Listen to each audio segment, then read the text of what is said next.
नमस्कार दोस्तों, मैं पारुल चौहान आप सभी का स्वागत करती हूँ आपके अपने प्यारे से परिवार रोजगार विद अंकित में। कैसे हैं आप सभी? उम्मीद है कि आप बहुत अच्छे होंगे, आपका रिवीजन भी बहुत अच्छा चल रहा होगा और आपकी तैयारी भी उतने ही बेहतरीन तरीके से चल रही होगी। निर्दोष, हिमानी, आकांक्षा, पूजा, मिश्र ऋषि, उसके बाद लक्ष्मण, कैलाश, प्रमोद, छाया, दिव्या, रमेश, आरती, कपिल कुमार, प्रशांत, सुखवीर, दीपा, अंशिका, सभी को मेरी तरफ से गुड आफ्टरनून, नमस्ते, राधे राधे, राम राम, शत श्री अकाल। प्यारे प्यारे बच्चों, कैसे हैं आप सभी? उम्मीद देखो बेटा हमेशा यही रहती है कि आप बहुत अच्छे होंगे और आपकी तैयारी भी बहुत बेहतरीन चल रही होगी। आप सभी लोग जल्दी जल्दी लाइव आ जाएंगे, सेशन के साथ जुड़ जाएंगे। और प्यारे बच्चे, फिर हमें आपको पता है कि मैं आपको कल पढ़ा रही थी गवर्नर जनरल ऑफ बंगाल, या बंगाल के गवर्नर, या बंगाल के गवर्नर जनरल। तो सबसे पहले हमने कल शुरू किया था रॉबर्ट क्लाइव के बारे में। रॉबर्ट क्लाइव के बारे में मैंने आपको बताया था, मैंने जहां तक आपको बताया था वहां पे मैं लेके चलती हूँ। मैंने रॉबर्ट क्लाइव के बारे में कुछ अलग से भी आपको यहाँ पर लाइन लिखवाई थी कि भाई ये भारत में कब आया था। और रॉबर्ट क्लाइव जो कि द्वैध शासन इसने लागू किया था, तो कहाँ से लागू किया था, और ये जो द्वैध शासन है इसका क्या मतलब होता है, ये सब मैंने आपको बता दिया था। ठीक है, ये सारी चीजें मैंने आपको प्यारे बच्चे यहाँ पर बता दी थी। अब आप प्लीज, ब्लर कहाँ हो रहा है बेटा? एकदम क्लियर आ रहा है, ब्लर नहीं हो रहा है। हाँ, मेरा फेस थोड़ा सा आपको आज अलग दिख रहा होगा, लेकिन बोर्ड आपको एकदम क्लियर दिख रहा होगा क्योंकि मैं यहाँ पे देख रही हूँ, वीडियो मेरे सामने भी चल रही है। ठीक है, मेरे सामने भी ये वीडियो चल रही है। क्या दिक्कत आ रही है बताओ? अरे मैं काली दिख रही हूँ, मुझे काला दिखने दो। कैमरा, मुझे ये बताओ यहाँ पर कि आपको बोर्ड क्लियर दिख रहा है कि नहीं दिख रहा है?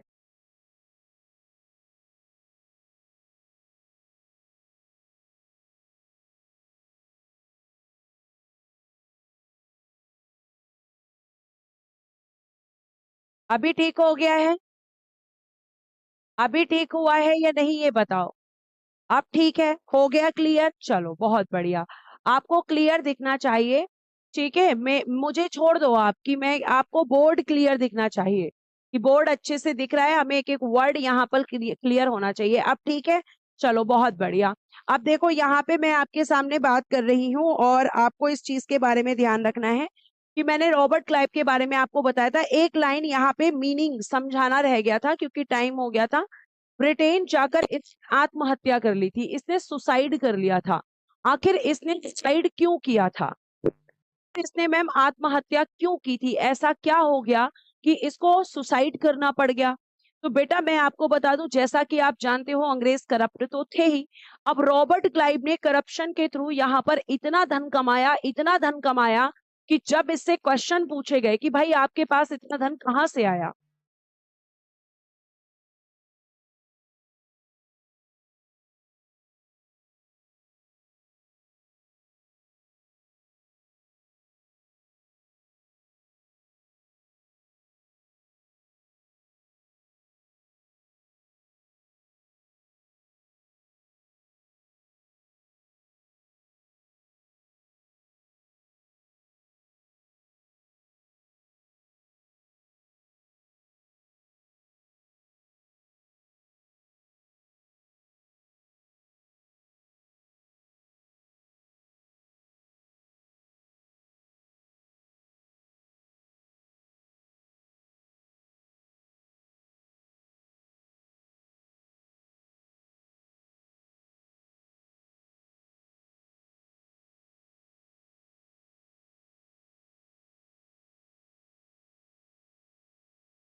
Hello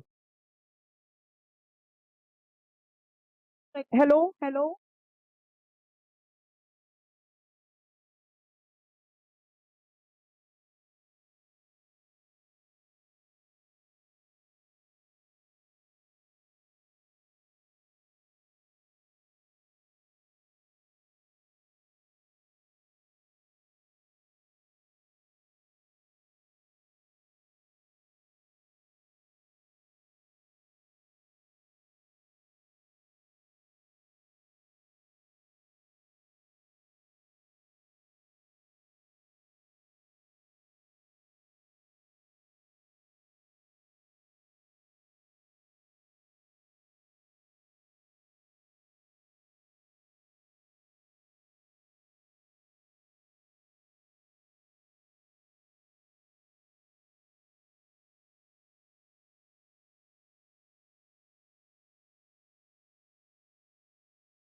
hello hello.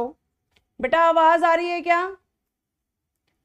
क्लास में आपको आवाज आ रही है? मैं आपको दिख रही हूं क्या? एक बार बताइए प्लीज। अभी आ रही है आवाज? आवाज आ रही है? अभी बताइए।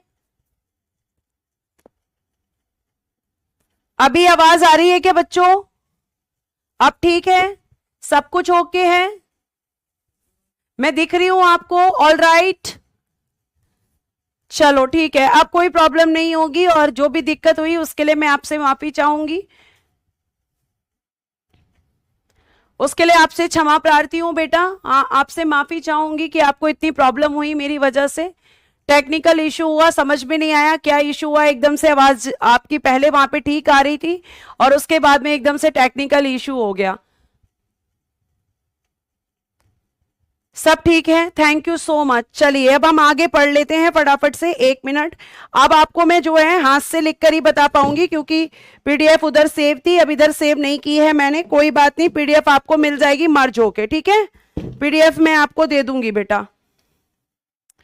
तो देखिए यहां पर अब हम क्या पढ़ रहे थे, मैं आपको बता रही थी क्लाइव के बारे में कि रॉबर्ट क्लाइव ने आत्महत्या कर ली थी। आपको बताया था मैंने कि रॉबर्ट क्लाइव ने आत्महत्या कर ली थी। आत्महत्या कर ली। आत्महत्या कर ली थी ब्रिटेन जाकर। ये लाइन बेटा जी मैं आपको पढ़ा रही थी और बाकी चीजें मैं रॉबर्ट क्लाइव के बारे में आपको बता चुकी थी, ठीक है? और बाकी चीजें मैं आपको रॉबर्ट क्लाइव के बारे में बता चुकी थी। अब रॉबर्ट क्लाइव के बाद में प्यारे बच्चे अगर हम बात करते हैं तो आपका एक यहां पे आपके जो देखिए यहां पे आपके और गवर्नर जनरल के बारे में बात करेंगे तो एक आएगा आपका सेकंड नंबर पे हॉलवेल। हॉलवेल, आपको पता है कि हॉलवेल के बारे में हमने जाना था। ये कब आता है? 1760 में। ये 1760 में गवर्नर जनरल के पद पर आया था और इसने क्या किया था? इसने अपनी किताब में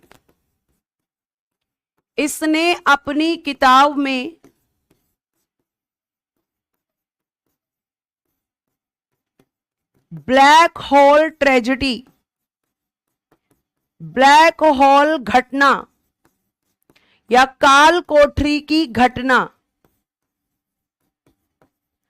काल कोठरी की घटना का वर्णन किया। घटना का वर्णन किया, यह आपको ध्यान रखना है। काल कोठरी की घटना कब हुई थी? तो मैम बैटल ऑफ प्लासी से पहले हुई थी, ठीक है? बैटल ऑफ प्लासी से पहले हुई थी। मैंने आपको बताया था कि रॉबर्ट क्लाइव ने आत्महत्या इसलिए की थी क्योंकि उसने करप्शन के द्वारा बहुत सारा धन कमाया था और उसका जो भ्रष्टाचार है वो इतना बड़ा था कि वो ना चाहते हुए भी ब्रिटिश सरकार के सामने आया और ब्रिटिश सरकार ने उस पर मुकदमा दायर करना चाहा और उसकी काफी बदनामी हुई। तो इस वजह से उसने शर्मिंदगी से सुसाइड कर लिया था। ये मैंने आपको बताया था प्यारे बच्चे, ये सारी चीजें मैंने आपको बताई थी। तो ये आपका जो आपका प्लासी का युद्ध हुआ था, ये तो आपको पता ही है ना कि प्लासी का युद्ध कब हुआ था। तो आपको मैंने बताया था रॉबर्ट क्लाइव के समय ही हुआ था। भाई जो रॉबर्ट क्लाइव था, इसी के समय मैंने आपको बताया था कि प्लासी का युद्ध हुआ था। बैटल ऑफ प्लासी इसी के समय तो हुआ था, और इसी के साथ में क्या हुई थी, इलाहाबाद की संधि भी हुई थी। ये भी मैंने आपको बताया था कि इसी के समय इलाहाबाद की संधि भी हुई है। इलाहाबाद की संधि, ट्रिटी ऑफ इलाहाबाद किसके समय हुई थी, रॉबर्ट क्लाइव। भाई एक संधि हुई थी 12 अगस्त 1765 को, और एक हुई थी 16 अगस्त 1765 को, और बैटल ऑफ प्लासी हुआ था बेटा जी 1757 में। ये मैंने आपको बताया था कि रॉबर्ट क्लाइव के समय पर ही प्लासी का युद्ध हुआ था। और जो हॉलवेल है, जिस समय उसने ब्लैक होल की घटना का वर्णन किया था, उस समय वो गवर्नर जनरल नहीं था। गवर्नर जनरल वो बना है 1760 में। यह आपको बहुत अच्छे से ध्यान रखना है। तो ये दोनों घटनाएं क्लाइव के समय की थी, आपका प्लासी का युद्ध और इलाहाबाद की संधि। और आपको मैं ये भी बता दूं कि जब ब्लैक होल ट्रेजेडी हुई थी, तब हॉलवेल गवर्नर जनरल नहीं था, तब वो गवर्नर जनरल के पद पे नहीं था। गवर्नर जनरल वो बना है 1760 में। लेकिन इसने क्या किया है, इसने ब्लैक होल की घटना का वर्णन किया है। ठीक है, ये आपको ध्यान रखना है। आगे चलिए, आगे हम बात करते हैं बेटा। और आपको एक और चीज बहुत अच्छे से ध्यान रखनी है कि हॉलवेल के बाद आएगा यहां पे 3rd नंबर पे वेंसीटार्ट।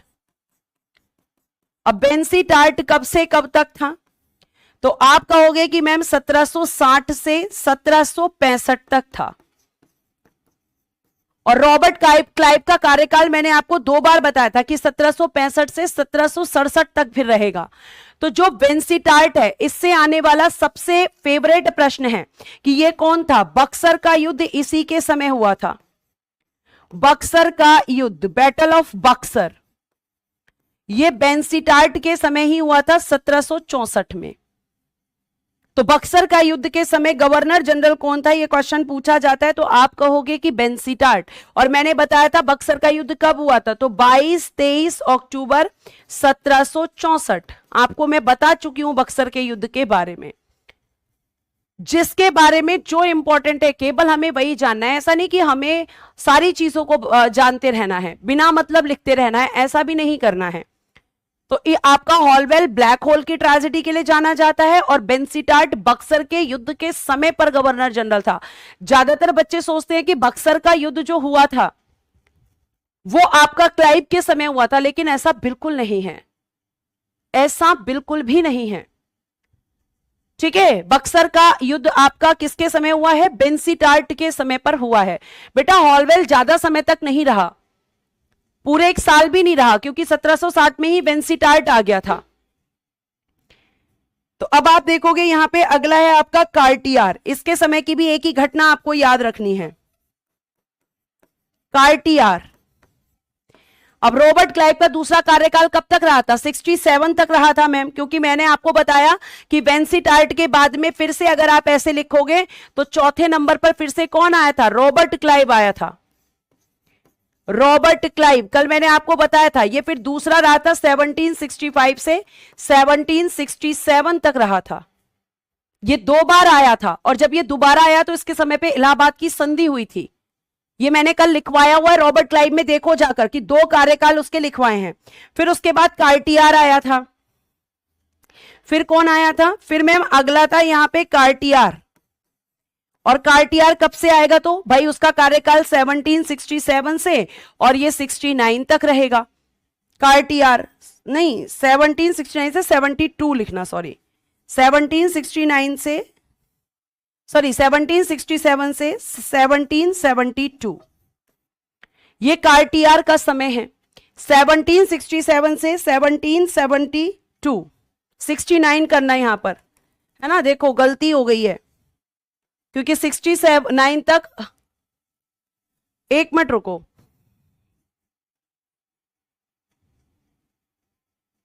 तो 1769 से 1772 आपका कौन रहा है, कार्टियार। अब कार्टियार के समय पर एक अकाल पड़ा था, और वही बहुत ज्यादा पूछा जाता है, बंगाल में भीषण अकाल पड़ा।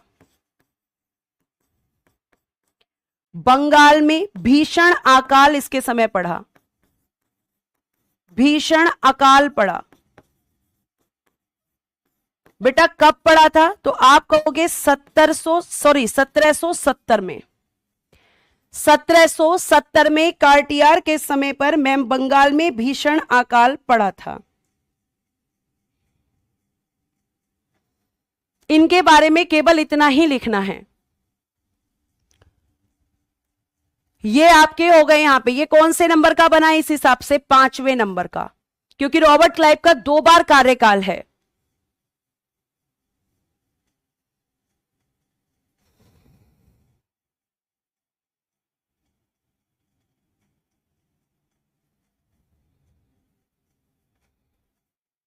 आगे चल सकते हैं। अब आएगा आपका इंपॉर्टेंट, जिसका नाम है वॉरेन हेस्टिंग्स। वॉरेन हेस्टिंग्स बेटा इंग्लिश मीडियम वाले बच्चों के लिए इसी के नीचे पीडीएफ मर्ज करके पीडीएफ मिल जाएगी, परेशान ना हो सूर्य, परेशान मत होइए बिल्कुल भी। पीडीएफ आज ही मिलेगी, ऐसा नहीं कि पीडीएफ नहीं मिलेगी, पीडीएफ मैं आज ही दूंगी आपको। ठीक है, नोट्स बना सकते हो आप यहां से, क्योंकि जो हिंदी मीडियम वाले बच्चे हैं वो पीडीएफ में यही लिखा हुआ है। तो इसका कार्यकाल 1769 से 1772 तक था। जो इंपॉर्टेंट है केवल हम वो ही पढ़ेंगे, सारे नहीं पढ़ने हैं हमको, ये बात आप ध्यान रखिए। अब आइए आगे, अगला फिर मैं आपको बता रही हूं कि अगला कौन आएगा, वॉरेन हेस्टिंग्स। वॉरेन हेस्टिंग्स, अब इसके बारे में आप देखोगे तो 1772 से, पहले लिखिएगा 1773 तक,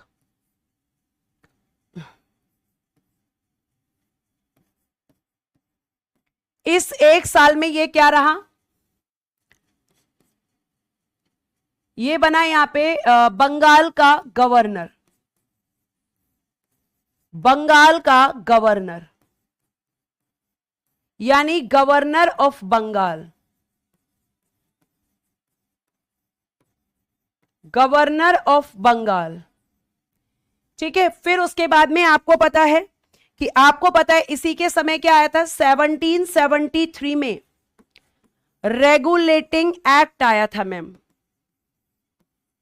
रेगुलेटिंग एक्ट। और इस एक्ट के द्वारा ये क्या बना था, governor general of Bengal, governor general of Bengal, Bengal का गवर्नर जनरल, बंगाल का गवर्नर जनरल, यह आपका बना था किस एक्ट के द्वारा, रेगुलेटिंग एक्ट के द्वारा। तो अब यह बंगाल का गवर्नर जनरल कब से कब तक रहा, 1773 से 1785। लिख दीजिए इसका टेन्योर कि गवर्नर कब से रहा, और आपका यहां पे मैंने क्यों लिखा है ये कि ये केवल 1 साल रहा, क्योंकि ये अंतिम गवर्नर था बंगाल का, अंतिम गवर्नर, या ऐसे लिखना बंगाल का अंतिम गवर्नर।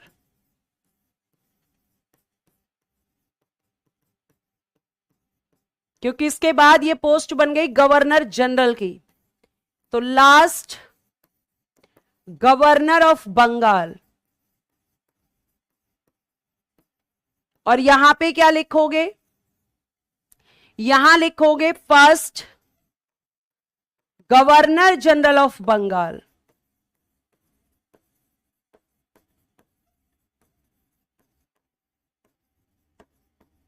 तो गवर्नर के रूप में 1 साल का कार्यकाल, और बाकी कार्यकाल इसने किया गवर्नर जनरल के। ठीक है, अब इसी के समय क्या हुआ था, इसी के समय 1774 में कलकत्ता में सुप्रीम कोर्ट की स्थापना, सुप्रीम कोर्ट यानी सर्वोच्च न्यायालय,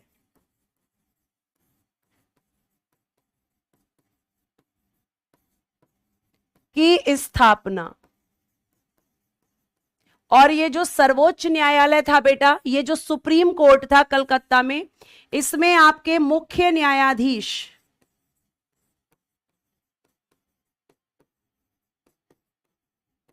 इसमें आपके चीफ जस्टिस थे, chief justice Elijah Impey, Elijah Impey. और बेटा जी इसमें आपके 3 अन्य न्यायाधीश थे, 3 अदर जजेस, 3 अदर जजेस, चैम्बर्स, लिमेस्टर एंड हाइड, 3 अदर जजेस ऑफ कलकत्ता सुप्रीम कोर्ट। तो ये आपका इसी के समय बना था। और ये जो आपका सुप्रीम कोर्ट बना है ना, ये भी रेगुलेटिंग एक्ट के अकॉर्डिंग ही बना था, क्योंकि इस रेगुलेटिंग एक्ट में ये प्रावधान किया गया था। ठीक है, क्योंकि रेगुलेटिंग एक्ट में ये प्रावधान किया गया था। इसी के समय सुप्रीम कोर्ट की स्थापना बंगाल के अंदर की गई थी।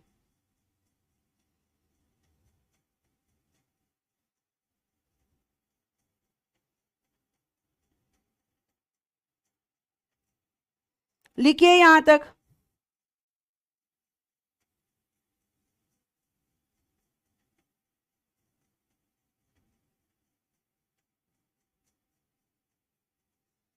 लिख लिया? इसी ने क्या किया था, लिखिएगा। अमिता, ऐसा बिल्कुल नहीं है कि मैं आपको एक दिन पीडीएफ से पढ़ाती हूँ और एक दिन हाथ से। आपको पता है कि क्लास बीच में डिस्टर्ब हुई थी, पता है कि नहीं पता है?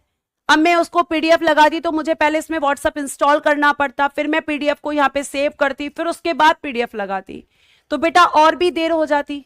ऐसा तो बिल्कुल नहीं है, आपकी भलाई के लिए मैंने किया और उसमें भी आपको मेरी कमियां दिख रही हैं। ऐसा तो बिल्कुल नहीं किया मैंने कि मैं एक दिन पीडीएफ से पढ़ा रही हूं और एक दिन हाथ से, ऐसा तो नहीं किया है।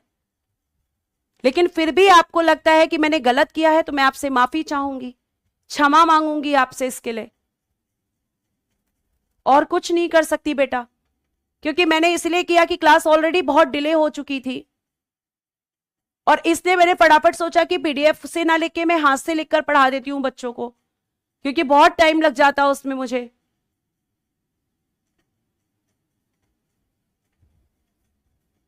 ठीक है,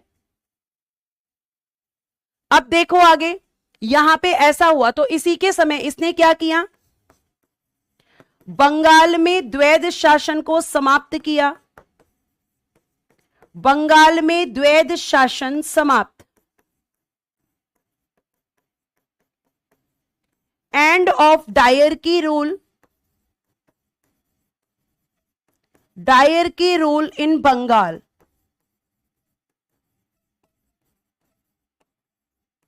भाई रॉबर्ट क्लाइव ने शुरू किया था ना,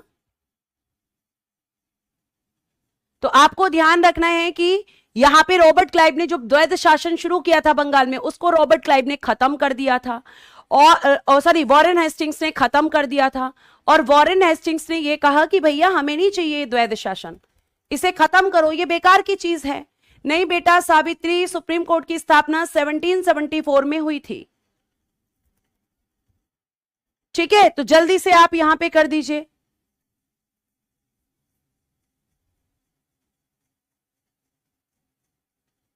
चलो जल्दी से फटाफट नोट करके मुझे बताओ, नोट हो गया?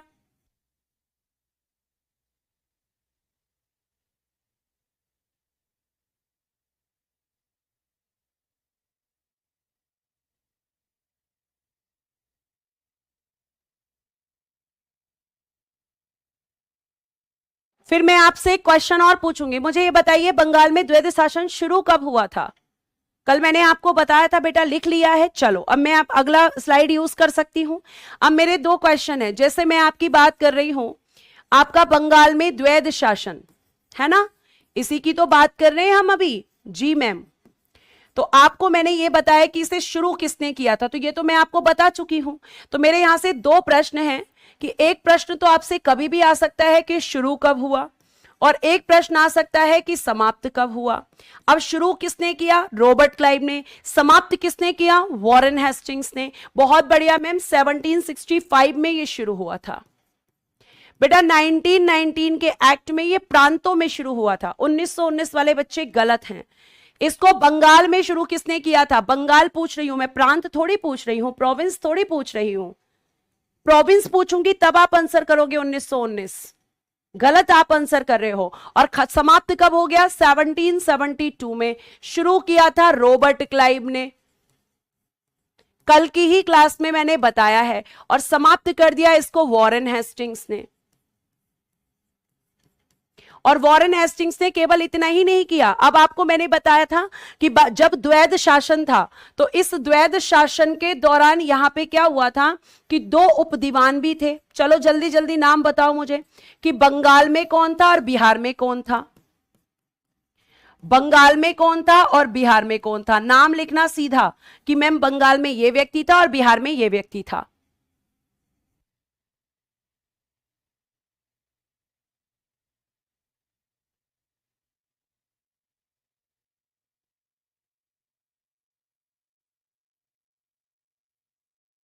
नाम लिखो, बंगाल में कौन था और बिहार में कौन था। बहुत बढ़िया मैम, मोहम्मद रजा खान। प्रिया ने आंसर दिया सबसे पहले, मोहम्मद रजा खान आपने कल ही बताया था। और बिहार में था राजा सिताब राय। अब आपको यह बताओ कि जब द्वैध शासन चल रहा था तो इन्हें रिवेन्यू कलेक्शन के लिए रखा गया था। अब वॉरेन हेस्टिंग्स ने क्या किया? इन पदों को समाप्त कर दिया। वॉरेन हेस्टिंग्स ने कहा भैया ये खत्म करो, चाहिए ही नहीं, हमें इनकी जरूरत ही नहीं है, हम अपना काम खुद करेंगे। और वॉरेन हेस्टिंग्स ने पता है क्या? अब आप कहोगे कि मैम रिवेन्यू कलेक्ट करने का काम था इनका, तो इन दोनों की जगह, इनकी जगह वॉरेन हेस्टिंग्स ने बोर्ड ऑफ रेवेन्यू बनाया। वॉरेन हेस्टिंग्स ने क्या बनाया? वॉरेन हेस्टिंग्स ने बनाया board of revenue. Board of revenue बनाया कि टैक्स कलेक्ट करने का काम ये लोग करेंगे। भाई ये इंडियंस हैं, हम इन पे भरोसा नहीं कर सकते, ये आपका क्लाइव से भी बड़ा लुटेरा है। तो इसने खत्म कर दिया कि उपदीपान हमें चाहिए ही नहीं, खत्म करो इनको। ठीक है, आगे देखो, बोर्ड ऑफ रेवेन्यू, ये किसके समय की घटनाएं हैं? सारी की सारी बेटा ये वॉरेन हेस्टिंग्स के समय की घटनाएं हैं, और वही मैं आपको बता रही हूं। ठीक है, उसके बाद प्यारे बच्चे आप यहां पे लिखेंगे कि वॉरेन हेस्टिंग्स के समय पर ही क्या हुआ था? एशियाटिक सोसाइटी की स्थापना हुई थी। एशियाटिक सोसाइटी की स्थापना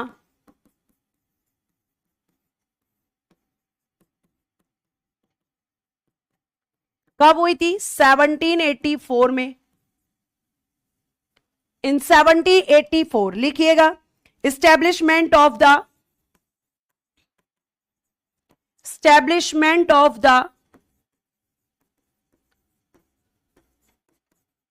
Asiatic Society in 1784।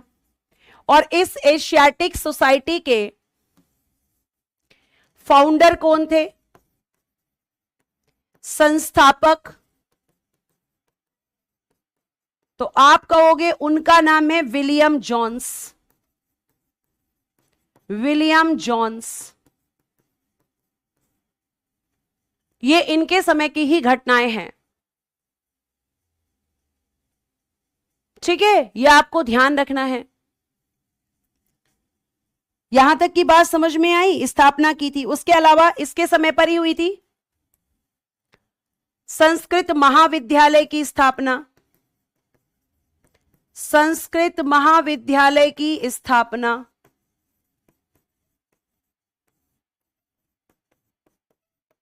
और ये कब हुई थी? तो मैम 1782 में हुई थी।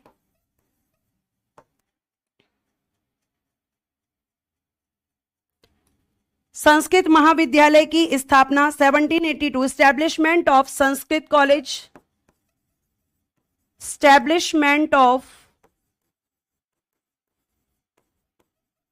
संस्कृत कॉलेज 1782। फाउंडर कौन था? संस्थापक founder Jonathan Duncan. Jonathan Duncan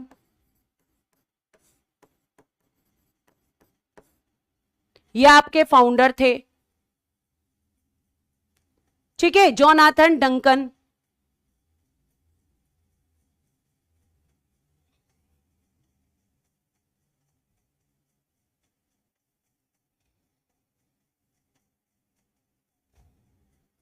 लिखिए फटाफट, फिर मुझे और भी चीजें बतानी है। क्या हुआ था 1792 में शिवम? बेटा 1792 तक तो इसका कार्यकाल ही नहीं है, कार्यकाल ही 1785 तक है। लिखिए फटाफट से और फिर मैं आगे बढ़ती हूं।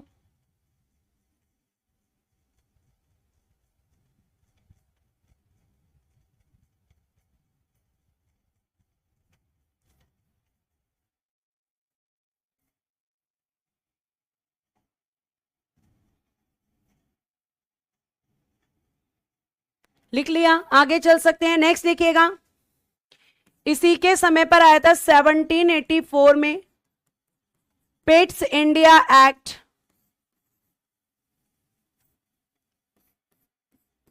Pitt's India act. Pitt's India act इसी के समय पर पास हुआ था। ठीक है, मतलब इसके समय दो एक्ट आ गए। उसी के समय क्या हुआ था? इजारेदारी व्यवस्था की शुरुआत।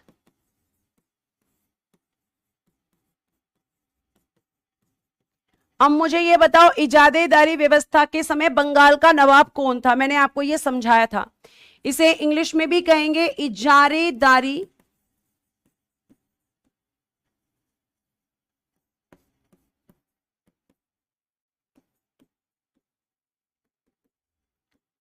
इजारेदारी सिस्टम।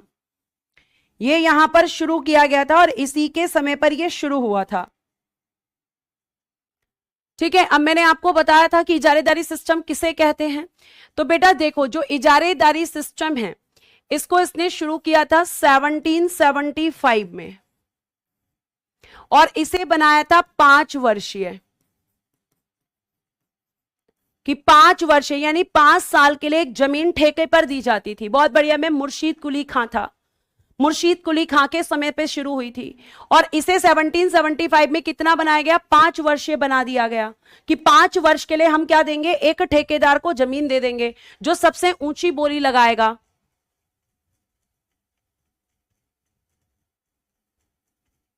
यह आपको ध्यान रखना है। ठीक है शिवम, अभी मैं चेक करती हूं, आप पेशेंस रखो। तो आप कहोगे कि यहां पर 5 वर्षीय 5 वर्षीय था। अब यहां पे 5 वर्ष के लिए जब जमीन दे दी जाती थी ना, तो यहां पे ये हो रहा था कि भाई इनकम 5 साल के लिए पूरी बस एक ही फिक्स हो जाती है।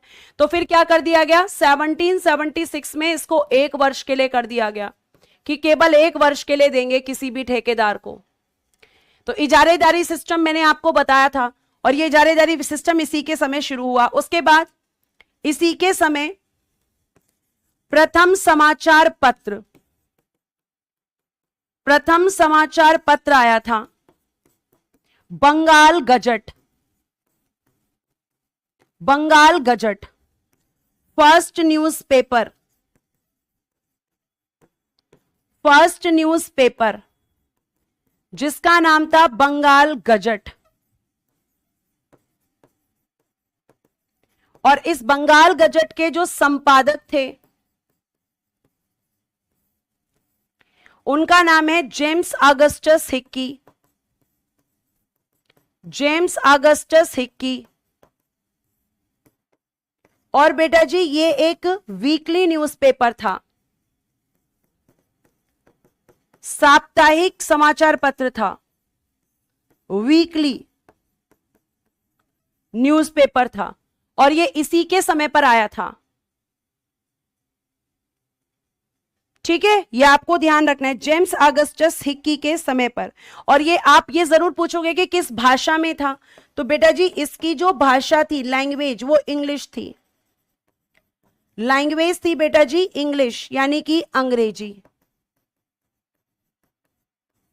अंग्रेजी भाषा में आया था।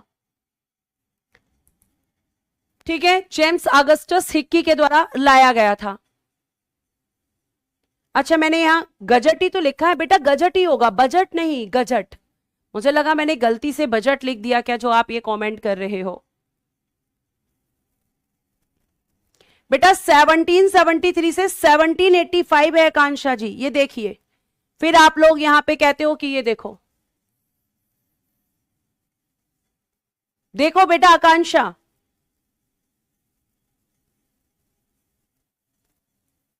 ठीक है, इसके समय की घटना है, तो ये इसके समय पर न्यूज़पेपर आया था, ये आपको ध्यान रखना है। अब इसके समय पर ही क्या हुआ था, 1772 में प्रत्येक जिले, जिले मतलब डिस्ट्रिक्ट में फौजदारी एवं दीवानी, फौजदारी एवं दीवानी न्यायालयों की स्थापना हुई थी। न्यायालयों की स्थापना, तो फौजदारी किसको कहते हैं और आपका जो है दीवानी किसको कहते हैं, तो सिविल एंड क्रिमिनल कोर्ट।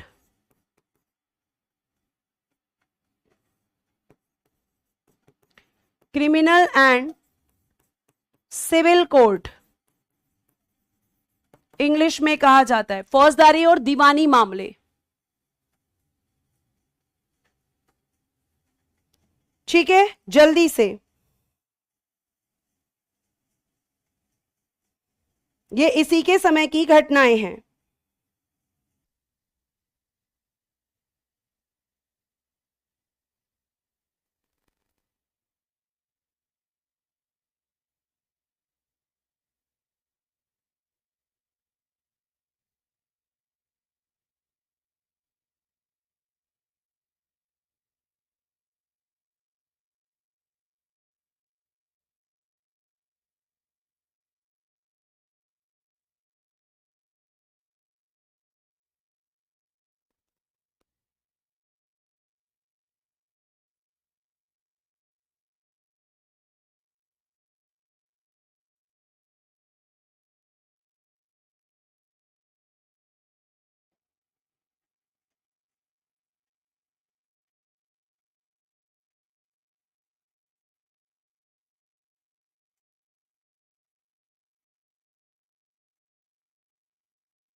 लिख लिया बेटा, चलो आगे चलते हैं।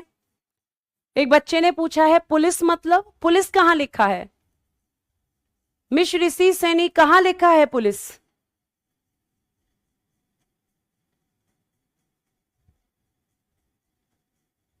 कहां लिखा है बेटा पुलिस। चलिए अगला लिखिएगा,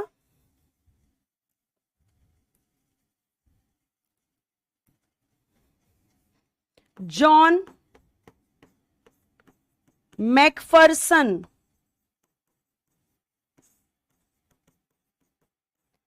जॉन मैकफरसन 1785 से 1786, केवल इसका टेन्योर लिखो। फिर जो इंपॉर्टेंट है वो है कॉर्नवालिस, इसके बाद, ठीक है, लिखिएगा, हेडिंग दीजिएगा बेटा जी कॉर्नवालिस। और कॉर्नवालिस का कार्यकाल भी 2 बार का है, लेकिन ये दोबारा जब आता है तो इसकी मृत्यु हो जाती है 1786 से 1793 तक, और फिर ये आता है 1805 में, लेकिन 1805 में ही इसकी डेथ हो जाती है। लिखिएगा, इसको कहा जाता है नागरिक सेवा व पुलिस सेवा का जन्मदाता। नागरिक सेवा व पुलिस सेवा का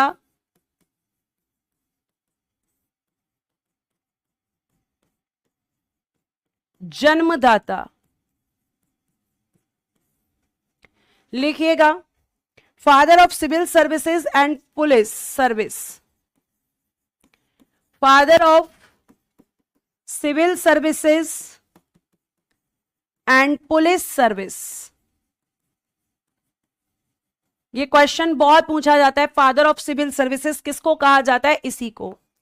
इसी के समय आया था बेटा जी स्थायी बंदोबस्त, ये इसी के समय शुरू किया गया था 1793 में, और इसको कहा जाता है permanent settlement, permanent settlement implement in 1793, 1793 में लागू। अब ये क्या था? स्थायी बंदोबस्त किसको कहा जाता है? ये यहां पे एक बहुत ही अच्छी और समझने वाली बात है। अब देखो यहां पे अगर मैं आपसे बात करती हूं,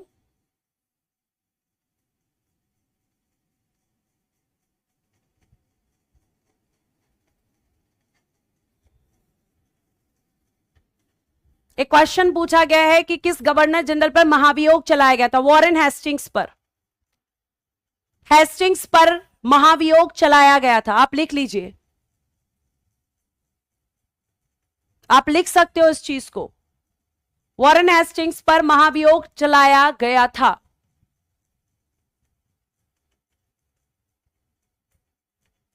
ठीक है, लिख लीजिए वॉरेन हेस्टिंग्स में। तो permanent settlement implement in India इसी के समय हुआ था। अब ये क्या था? देखो स्थायी बंदोबस्त की अगर मैं बात करती हूं तो इसमें क्या किया गया? एक्चुअली आप इसे कह सकते हो कि इसमें जो फायदा हुआ, मैं समझा रही हूं अभी, सुनिएगा, इसे आप जमींदारी व्यवस्था कहोगे ना तो भी गलत नहीं है। यह एक तरीके की जमींदारी व्यवस्था थी, क्योंकि इसमें जमींदार पावरफुल हो गया। अब इन लोगों ने क्या किया? मान लीजिए कि ये जमीन है, ठीक है, ये क्या है? जमीन है, और इन्होंने कह दिया कि भैया ये जो जमीन है, ये वाला जो हिस्सा है, ये इन्होंने किसको दे दी? इस जमींदार को दे दी मान लो। और इस जमींदार से कह दिया कि मैं अगर आपसे कहूं यहां पर कि जो जमींदारी व्यवस्था है, इस मतलब जो स्थायी बंदोबस्त है, इसके तहत जो जमींदार है, जमींदार को हम ये पूरी भूमि दे रहे हैं, आपको हमें मान लो कि इन्होंने क्या कर दिया? फिक्स अमाउंट कर देते थे, ये अमाउंट को फिक्स कर देते थे कि हमें केवल इस जमीन से इतना हिस्सा चाहिए। मान लो इन्होंने एक हम एग्जांपल लेते हैं कि इन्होंने कहा कि हमें इस जमीन से 1 लाख रुपया यहां पर चाहिए। अब इन्होंने कितना मांगा है जमींदार से? केवल 1 लाख। हाँ बेटा, तो आप देखोगे यहां पर कि 1 लाख इन्होंने कहा कि भाई हमें तो केवल 1 लाख चाहिए। अब आप मुझे ये बताओ कि जमींदार को जो जमीन मिली है और उस जमीन से ये बोल दिया गया कि हमें आप किसी भी तरीके से यहां से 1 लाख रुपया ला कर दे दो, उसके ऊपर का तुम खुद देख लो, हमें केवल तुमसे 1 लाख रुपया चाहिए। तो अब आप मुझे ये बताओ कि जमींदार किसानों का शोषण करेगा कि नहीं करेगा? तो आप कहोगे कि ये जो स्थायी बंदोबस्त है, इसमें क्या हुआ? इसमें जमींदार शक्तिशाली हुआ और जो किसान है उसका शोषण हुआ। किसानों का शोषण हुआ बेटा, क्योंकि जमींदार मनमाना लगान वसूलता था।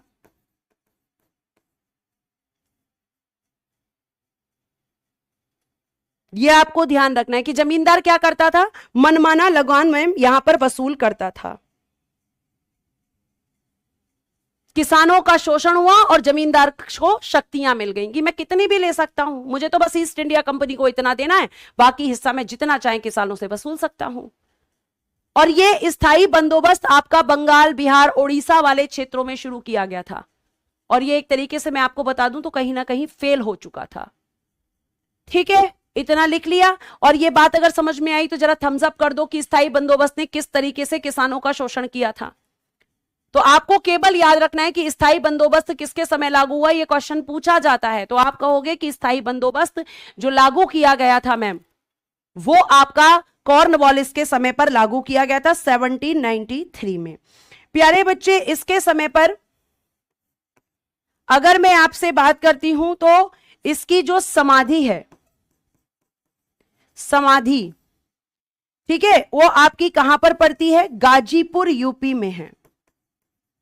तो ये क्वेश्चन भी पूछा जाता है, गाजीपुर यूपी में इसकी समाधि। बहुत बढ़िया, यहां पे सबका आंसर आया है। इसी के समय पर क्या हुआ था? दास व्यापार पर प्रतिबंध लगा था। दास व्यापार पर प्रतिबंध।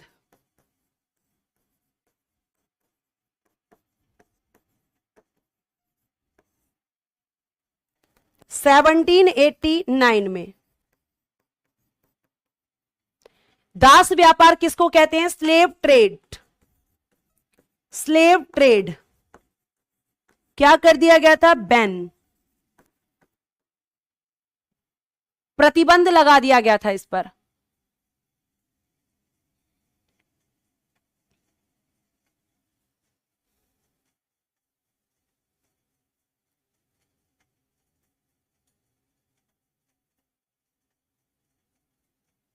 लिख लिया बेटा?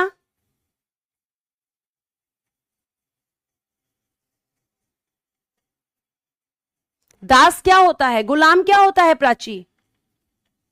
दास या गुलाम एक ही बात होता है। स्लेव्स, जब आप किसी से जबरदस्ती काम करवाते हो, बदले में उसको यहां पर आप पैसा भी नहीं देते, खाने के लिए नहीं देते, मारपीट करते हो, शोषण करते हो।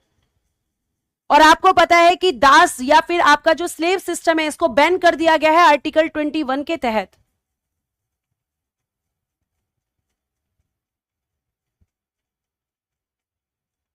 बात समझ में आ गई? आगे चल सकते हैं? आगे देखिए, नेक्स्ट आप लिखिएगा यहां पर आपका जॉन शोर। जॉन शोर 1793 से 98। इसके समय, सॉरी 90, हाँ सही है 98 लिखिएगा। अहस्तक्षेप की नीति आई थी इसके समय। अहस्तक्षेप की नीति।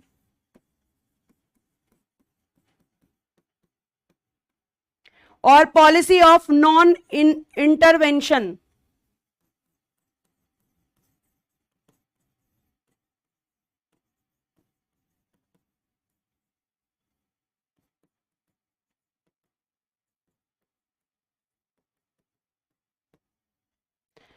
ठीक है, समाधि नहीं ली थी ऋषि जी।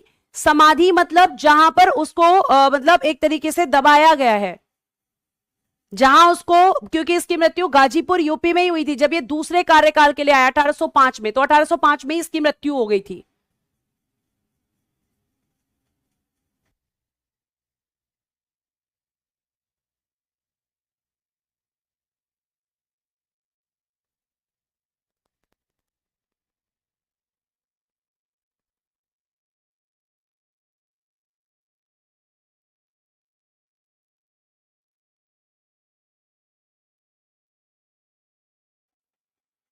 ठीक है, अब आपको यह जरूर जाना होगा कि अहस्तक्षेप की नीति क्या थी। हाँ बेटा, दफनाया गया था। देखो, अहस्तक्षेप की नीति जॉन शोर ने लाकर यह कहा कि जो ब्रिटिश हैं या फिर जो अंग्रेज हैं, वो भारतीय राज्यों के जो इंटरनल मैटर्स हैं उनमें इंटरफेयर नहीं करेंगे। मतलब तब तक इंटरफेयर नहीं करेंगे जब तक जरूरी ना हो। उसने कहा कि कोई जरूरी नहीं है कि आप यहां के आंतरिक मामलों में जो है दखल अंदाजी करो। ठीक है, यह आपको ध्यान रखना है। मृत्यु बताया तो अजय 1805। मैंने आपको जब कार्यकाल लिखवाया था कॉर्नवालिस का, ठीक है, तभी मैंने बताया था कि 1805। अब 1805 के आगे मैंने कुछ नहीं लिखा। क्यों नहीं लिखा? क्योंकि जैसे ही ये दूसरे कार्यकाल के लिए आया 1805 में इसकी मृत्यु हो गई। आप लिख सकते हो मृत्यु 1805। मैं बोल रही हूं, कुछ चीजें लेक्चर में बोली भी जाती हैं, प्लीज आप उनको भी सुना करो। ठीक है, ये आपको ध्यान रखना है। अब यहां पे कौन आ गया, अब यहां पे जॉन शोर आया, इसने हस्तक्षेप की नीति लाई। इसने कहा कि भैया जब तक जरूरी नहीं होगा कोई भी ब्रिटिश भारतीय रियासतों के आंतरिक मामलों में हस्तक्षेप नहीं करेगा, तो अहस्तक्षेप की नीति ही इसके समय की सबसे। अब आता है बेटा जी वेलेजली। वेलेजली सबसे ज्यादा आप क्या सुनते हो इसके बारे में बताओ। मैंने आपको बताया है कि वेलेजली जब आया था तो क्या लेकर आया था अपने साथ, 1798 से 1805, यानी इसके तुरंत बाद आपका कौन आया था, 1805 में दोबारा से यहां पर कॉर्नवालिस को लाया गया, लेकिन 1805 में उसकी मृत्यु हो गई। अब यहां 1798 से 1805 के बीच में अगर हम बात करते हैं तो यहां बात आती है कि जब वेलेजली आया तो वेलेजली किसके लिए प्रसिद्ध था, बहुत बढ़िया मैम, सहायक संधि, सहायक नीति, ये मैंने आपको बताया है। ठीक है, ये आपको ध्यान रखना है। अब देखो बेटा, अगर मैं आपसे यहां पर बात करती हूं कि जो वेलेजली है 1798 से 1805, इसने क्या अपनाया था, तो आप कहोगे सहायक संधि को अपनाया इसने, सहायक संधि को अपनाया। किसने, आप कहोगे वेलेजली ने। एडॉप्टेड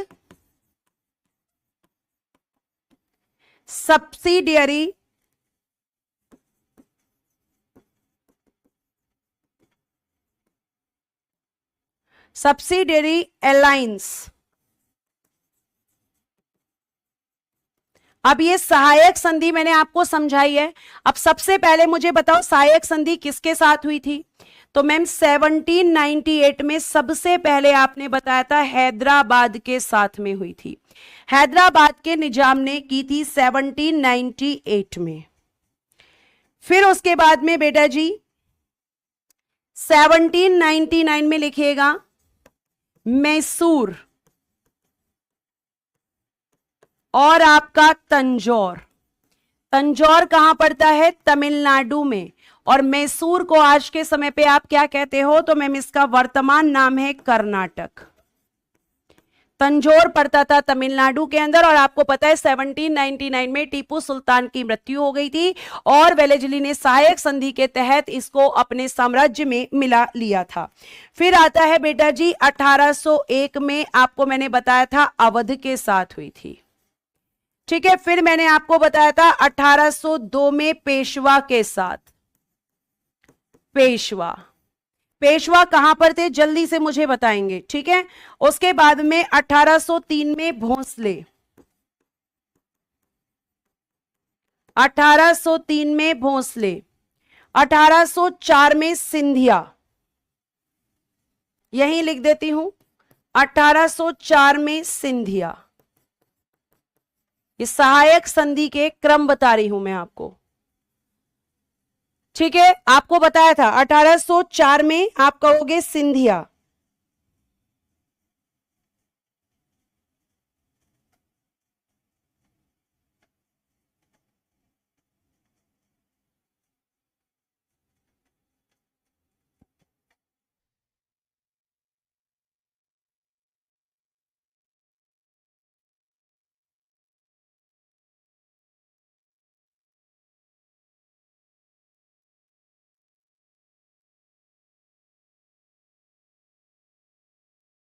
अब मेरा एक क्वेश्चन आपसे है, बहुत बढ़िया मैम, पुणे में पेशवा। एक क्वेश्चन बताइए कि आपका होलकर के साथ कब की गई थी, सबसे अंत में किसके साथ की गई थी। मैंने ये बताया आपको मराठाओं में, सबसे अंत में किसके साथ की गई थी।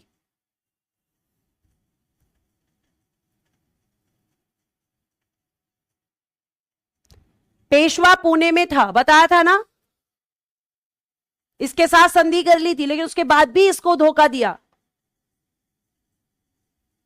मैंने एक प्रश्न आपसे पूछा है कि आपका, बहुत बढ़िया हिमांशु, मोहित, की मैम 1805 में होलकर्स के साथ की गई थी। 1805 में मैम होलकर, मल्हार राव होलकर।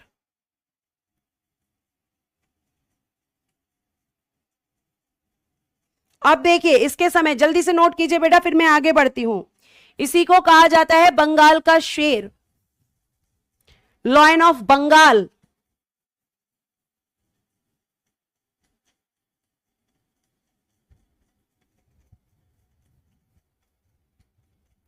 बहुत बढ़िया, हो गया। आगे आइए। इसी को कहा जाता है बंगाल का शेर, lion of Bengal,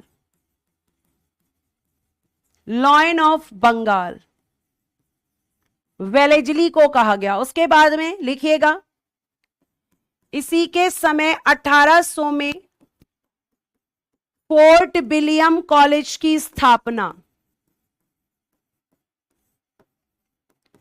fort William college की स्थापना,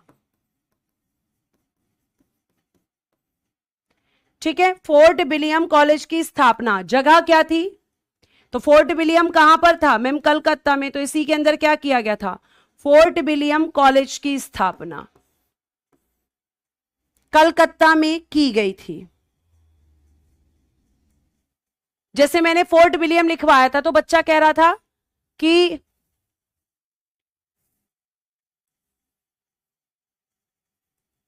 तो आप कहोगे कि मैम कलकत्ता में फोर्ट विलियम कॉलेज की स्थापना हुई, और क्यों की गई थी? तो जो सिविल सर्वेंट्स थे, सिविल सर्वेंट्स यानी कि सिविल सेवक,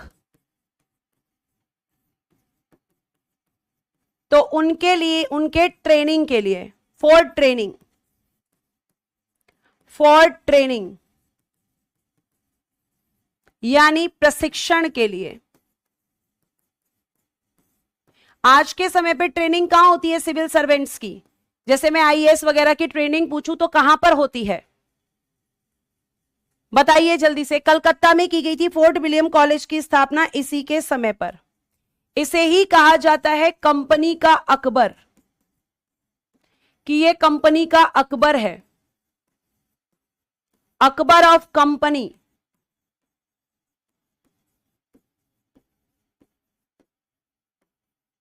इसी को कहा जाता है। इसके बाद आएगा बार्ली, बहुत बढ़िया मैम, लबासना, लबासना में होती है। यह है आपका यहां पर वेलेजली।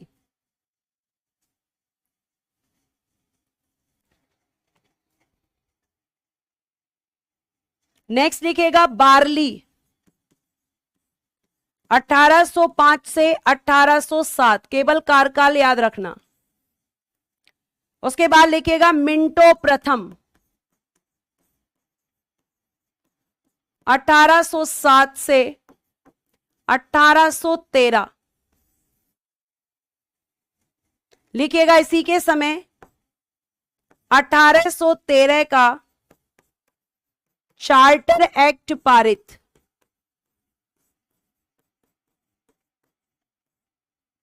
पारित मतलब पास्ड, ठीक है। चार्टर एक्ट को चार्टर एक्ट ही कहेंगे। इसके समय ही हुई थी 1809 में अमृतसर की संधि, अमृतसर की संधि इसी के समय हुई थी 1809 में।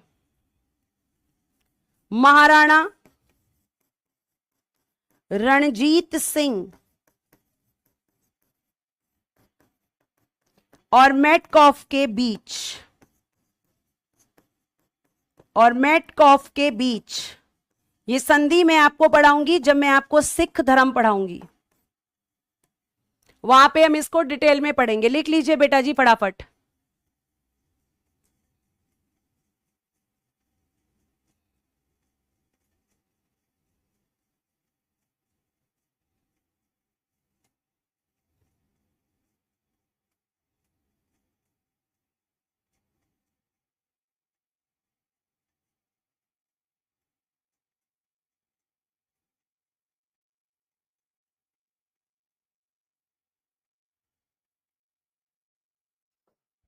लिखिए फटाफट से।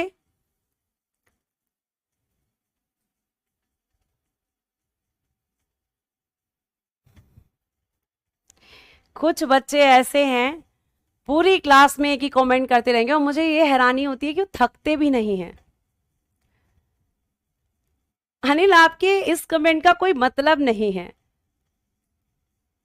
ठीक है? और अगर आप ये बात मुझे नहीं भी बताएंगे तो भी चल जाएगा, क्योंकि इसका पढ़ाई से कोई लेना देना नहीं है। लेकिन शायद आप ये चाहते हैं कि मैं ये बताऊं बच्चों को कि अनिल को आज लड़की वाले देखने आए थे, इसीलिए आप इतनी देर से ये कमेंट कर रहे हैं। और आप कितना सच बोल रहे हैं ये भी मुझे नहीं पता। पहले बेटा पढ़ तो लो, नौकरी तो ले लो, कि इसी बात पे खुश हो रहे हो कि लड़की वाले देखने आए थे। अभी तो खुश हो रहे हो शादी के लड्डू के नाम से, बाद में फिर दुखी होगे कि काश पहले कमा लेता, पहले नौकरी ले लेता। चलो, है ना? तो पढ़ लो पहले। शादी के लिए घर वाले अभी कह भी रहे हैं ना, तो भी मना कर दो, क्योंकि बिना पढ़े तो कोई भी कुछ नहीं कर पाता। सोचो, अभी आप फ्री हो, आप अभी कंपटीशन में हो तो सिलेक्शन नहीं हो रहा, अब आपकी शादी हो जाएगी तो घंटा सिलेक्शन होगा। फिर कहोगे मैं ऐसा मत बोलो, बेटा बोल रही हूं सच। क्या कर सकते हैं? चलें आगे।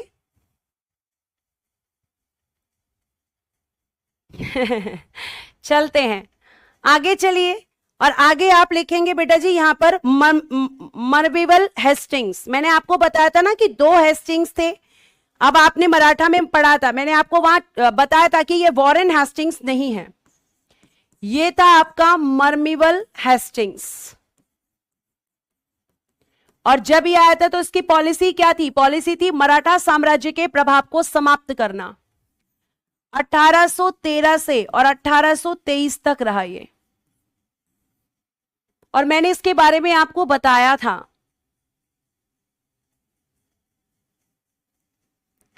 और क्या बताया था बच्चे मैंने आपको?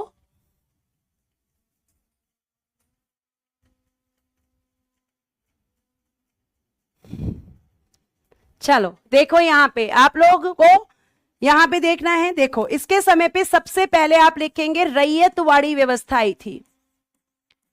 रैयतवाड़ी व्यवस्था की शुरुआत,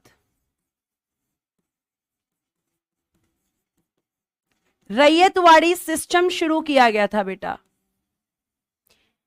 ठीक है? शुरुआती कर दिया मैंने, शुरुआत करना बेटा इसको। रैयतवाड़ी व्यवस्था की शुरुआत। अब देखो, जिस समय ये व्यवस्था आई थी उस समय 1820 में मद्रास का गवर्नर था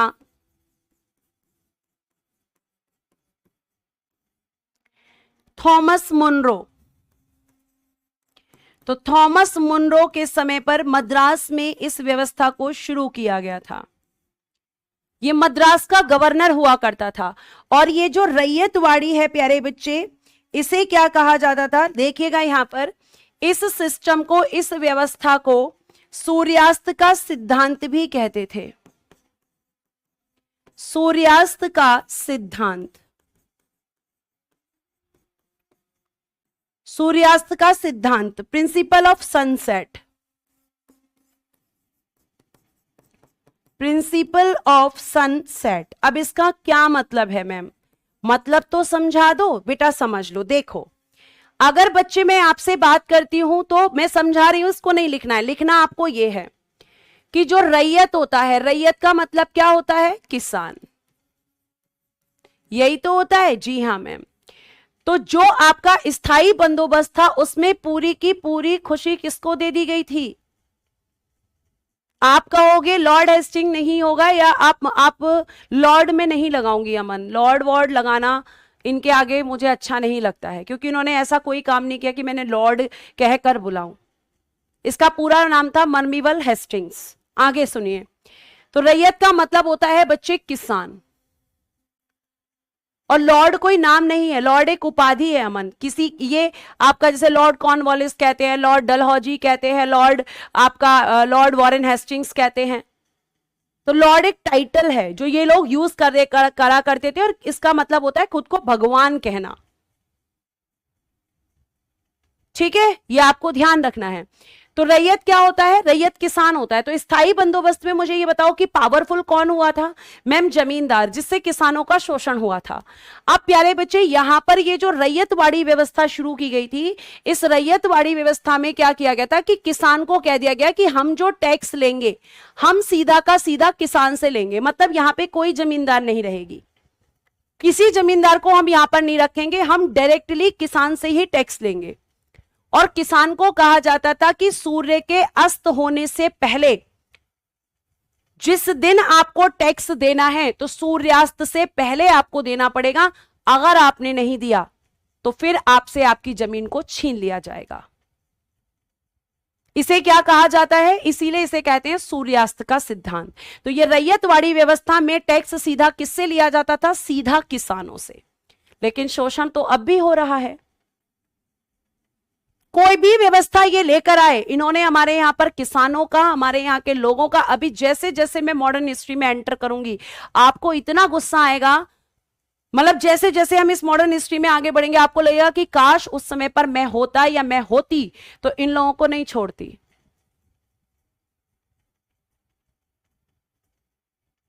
ठीक है, ये आपको ध्यान रखना है बेटा। मार्ले मिंटो नहीं है ये, वो मिंटो प्रथम है। अब देखो यहां पर, ये आपको समझ में आया? तो कौन इसका जनक था? Thomas Munro. इसी के समय पे क्या हुआ था? तृतीय आंग्ल मराठा युद्ध।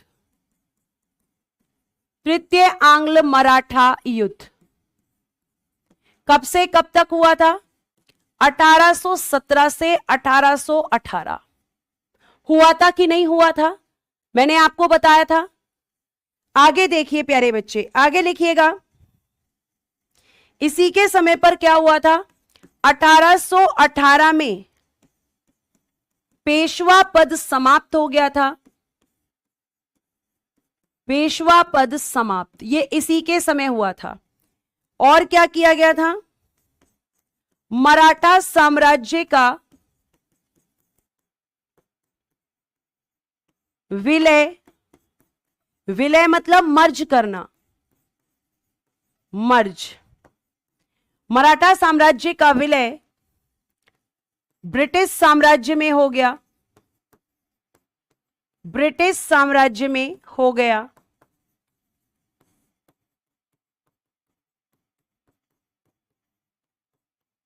और इसी के समय क्या किया गया था? बाजीराव सेकंड को पेंशन देकर,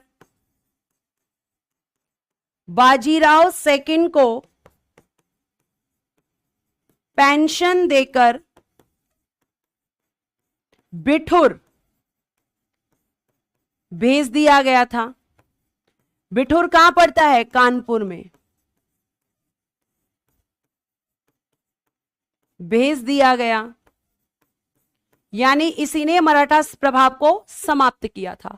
और यही इसका, ये आपको ध्यान रखना है। हाँ, इसी के समय पिंडारियों का दमन हुआ। तो पिंडारियों का दमन बेटा जी 1817 से 1818, यही तो था आपका तीसरा आंग्ल मराठा युद्ध।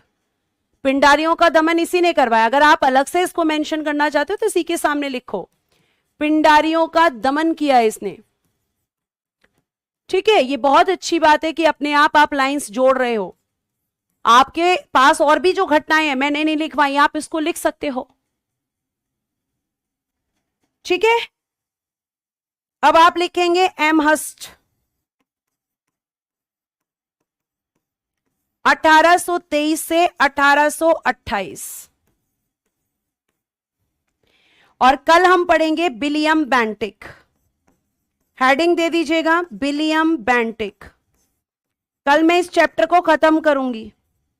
1828 से 1835 विलियम बेंटिक।